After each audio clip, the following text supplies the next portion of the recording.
मेरे one of the favourite जो samurai रहे हैं, जिनका नाम था मियामोटो मुसाशी और जिनका जन्म जापान में हुआ था, और इन्होंने अपने जीवन काल में कुल 61 द्वंद्व युद्ध लड़े थे।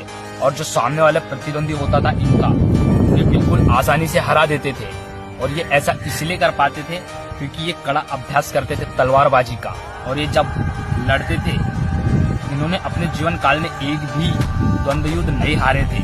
कुल 61 द्वंद्व युद्ध इन्होंने अपने जीवन काल में लड़े थे। और ये जब लड़ते थे ना, ये अपने माइंड को एकदम बर्फ की तरह शांत और ठंडा रखते थे, क्योंकि इन्हें पता था कि इनके काम में जरा सी चूक और इनका जो सर है वो धड़ से अलग, इसीलिए अपने माइंड को एकदम बर्फ की तरह ठंडा रखते थे। और इन्होंने बड़ी अच्छी बात कही थी, किसी भी व्यक्ति को खुद को एक लक्ष्य में झोंक देना चाहिए।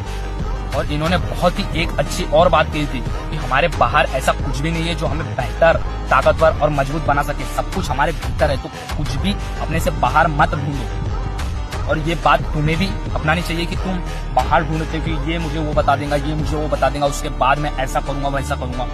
और जबकि इन्होंने क्या कहा था कि कुछ भी हमारे बाहर नहीं है, सब कुछ अपने भीतर है। तो अपने भीतर झांको और अपने भीतर जो छुपी जो पावर है, जो पोटेंशियल है, उसको पहचानो। क्योंकि तुम्हारे माइंड में इतनी ज्यादा ताकत है ना, इतनी ज्यादा पावरफुल ये मशीन है ना, ये माइंड जो कुछ भी कर सकता है। बट तुम इसकी ताकत को जान नहीं पा रहे हो, इसकी ताकत को पहचान नहीं पा रहे हो, जिस कारण से तुम वहीं पर हो जहां पर पहले से रहते आ रहे हो। इसीलिए इस माइंड की ताकत को जानो, पहचानो और अपने आप को इतना पावरफुल बनाओ, मेंटली तौर पर, फिजिकली तौर पर, हर तौर पर तुम अपने आप को इतना पावरफुल बनाओ कि तुम्हारे आगे कोई दिख ही ना पाए। कितनी ही बड़ी समस्या हो, चाहे कितना ही बड़ा पहाड़ जैसा तुम्हारा गोल हो, लक्ष्य हो, उसको तुम बिल्कुल इजीली प्राप्त कर सको, पा सको उस गोल को। इतना पावरफुल बनाओ खुद को।